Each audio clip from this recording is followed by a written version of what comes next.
How's it going, everybody? Welcome to another episode of Speed Metal Pickups. So today we got a bit of a different one for you. It's kind of sad, actually. So I think I mentioned in my last video, the 90 short box collection someone contacted me about. It was also a little bit on Instagram. I put a bit of info up, but yeah, so this guy contacted me. We talked for a bit. Short and skinny, his wife is divorced, or they've been divorced for almost 2 years now. I got the whole story now. And she wants half of the collection, and the lawyers think that it is worth a lot more than it is, because it's a 1987 to current collection. And this is a guy who really just reads. He didn't buy everything for, monetary value or anything else. He's a comic collector through and through. And the fact that this is happening to him really pulled at my heartstrings. So I kind of talked to him, I don't really have the infrastructure to take 90 short boxes or even how to deal with that. I've been really trying to downsize, a little bit, but not trying to buy huge collections. Like if this was my first year, sure, I would have bought the whole thing, but it'd be perfect overstock for a comic book store or something. I guess before we go any further, let's just take a look at the general layout of these boxes. These four, anything in there? Oh yeah, that's still New 52 stuff. Oh, okay. So it's all DC. Yeah, that's all DC. And so this is a mix of Marvel, DC, and just miscellaneous indie stuff like Image and stuff when the Image started and all those other places. Okay. And then this is all modern stuff in here. Yeah, this is all modern stuff. Okay. And this is all modern indie stuff on the very bottom. Okay. There's a lot going on there, and I thought they're all in short boxes, but they were kind of like packed into boxes, kind of alphabetized a little bit. Like Amazing Spider-Man was in A, the Spider-Man was in the S's. So it is what it is. I kind of looked at everything in the hallway, but not so much the modern stuff.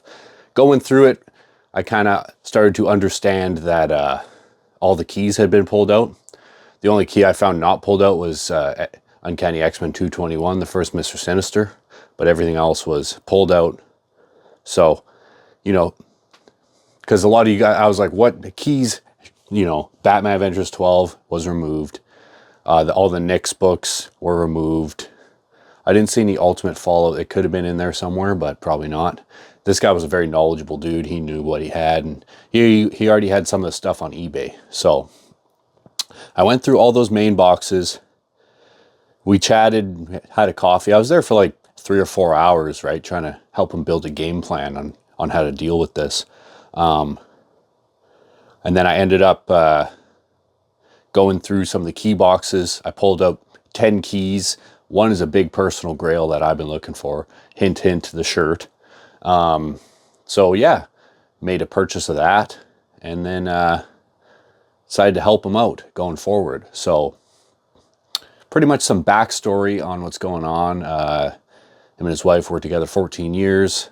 He said there was a lot of problems initially, so he kind of buried himself in buying comic books. There's 2 kids, and they broke up 2 years ago, and she is very, broke up 2 years ago, and they've been doing, their own things, and everything was getting really good. And then all of a sudden, the lawyers started coming after him, and he works at, he's a caretaker at a graveyard. So he likes his job, but, he's not making $100,000 a year or nothing. And she apparently is from a very wealthy family and lives with her millionaire parents.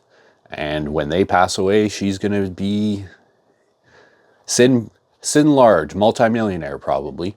So she doesn't even need the money. She's just trying to destroy this man. And he was just a very nice dude. Like, there wasn't a mean bone in this guy's body, and he seems to be raising his kids right. And it's really sad to hear. So you got to be careful who you choose to spend your life with, because they just might ruin it.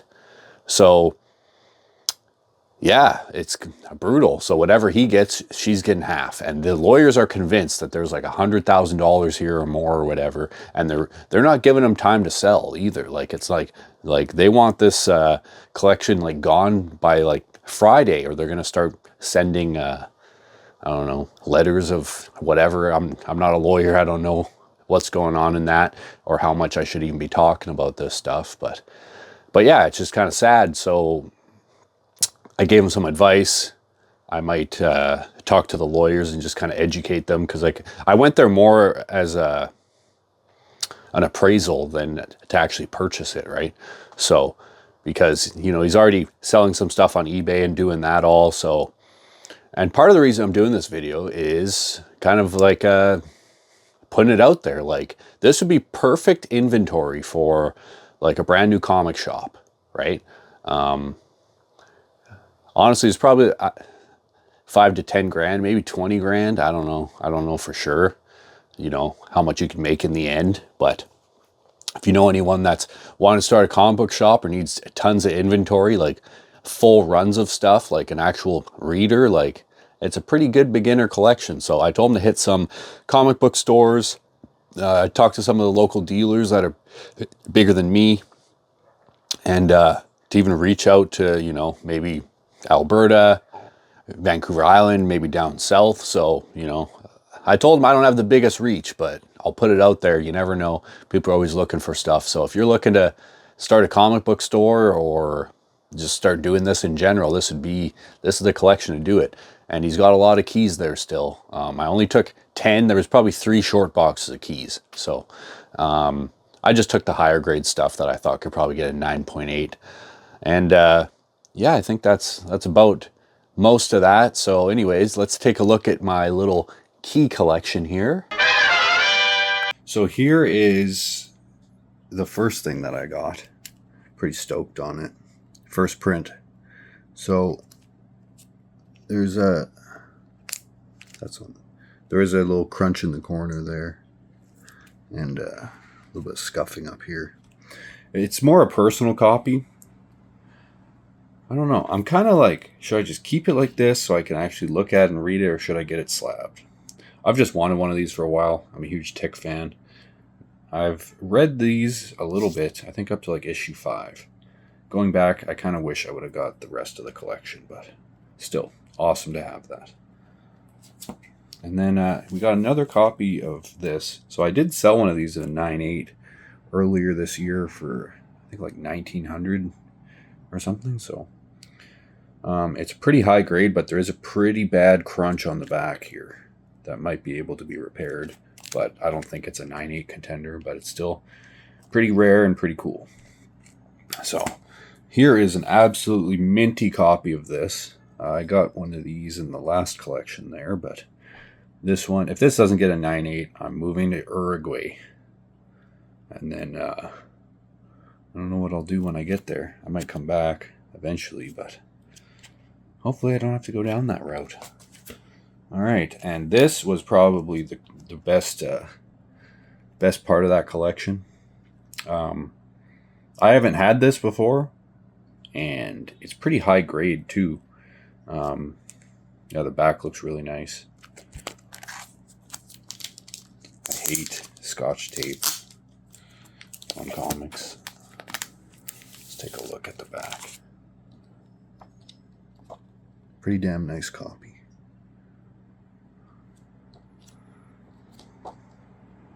$19.69. So that was probably the priciest one in that. And then this is just a hot book all around. They had $129 as well, but I have a couple copies of those, and I only have one of this. I thought it looked really nice, and then I saw this on the back. It says 5.5, and I was like, this, I don't know if they were just really like, okay, on the back, yes, there's a little bit of staining. Would that really lead to a 5.5 though? Because the rest of it's pretty nice. There's a little bit of a, I don't know, color lift there. But I don't see any massive defects. Like, there's no creases or nothing that I can see that would make it a 5.5. I don't know.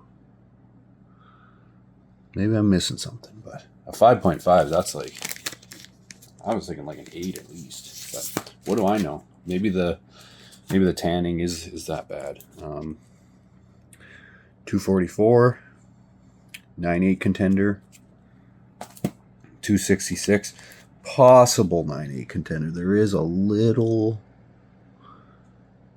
bit going on the spine. on the side. Still, probably the nicest copy I've gotten yet. So this is kind of cool. This might be a 9.8 contender. I think it is. I took it out yesterday. Oh yeah, there's a bit of a color rub up here. I don't know if that's a printing error or not, but so it's signed by Michael Golden. I don't really know him. I feel like I should, but I don't. And I was like, I couldn't see the signature forever. I was looking at it. Can you guys see it? You guys see where it is? What a weird spot. Right there. I checked on the inside, and I literally got it home before I even noticed that.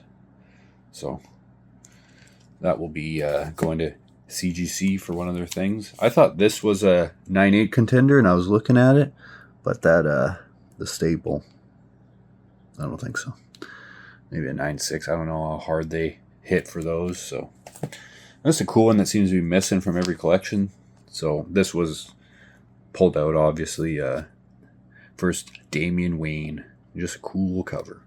And again, the only reason I grabbed some of these were 9.8 contenders, along with this, the first Silk, I believe. So I don't really know much about the character or really care, but yeah, 9.8 contender.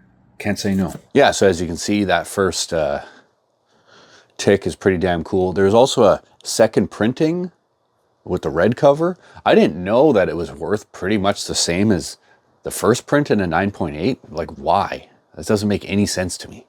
A 9.8 with the black, the original, is worth about $6.75, and then the red is worth about the same. So if I would have known that, I might have tried to buy that as well, because I just can't remember if it was a high grade or not. And yeah, I don't know. I kind of wish I would have purchased that tick collection, but your brain gets a little foggy after 3 to 4 hours and a bunch of coffee. So anyways, yeah, I hope maybe this video can help in some way, or maybe he's already found someone to kind of deal with. I guess if you want his contact information, maybe shoot me a message on Instagram. Yeah, that's probably the best. I don't even know if you can message through YouTube anymore, if any of y'all even see this. But yeah, a cool little collection that I purchased for sure. And yeah, this stuff really breaks my heart. It's like she doesn't need the money. She doesn't need to be doing this to him. You know, he's trying to raise his kids, trying to live his life, trying to move on from a horrible breakup.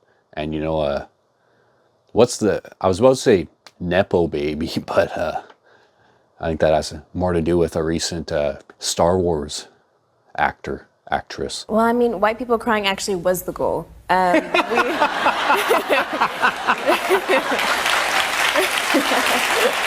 What's it called when you're just born rich and then you don't have to develop proper social skills, and you're just like think everything should be given to you, and all you know is how to cause other people pain and anguish? I don't know. I guess I'm only getting one side of the story, but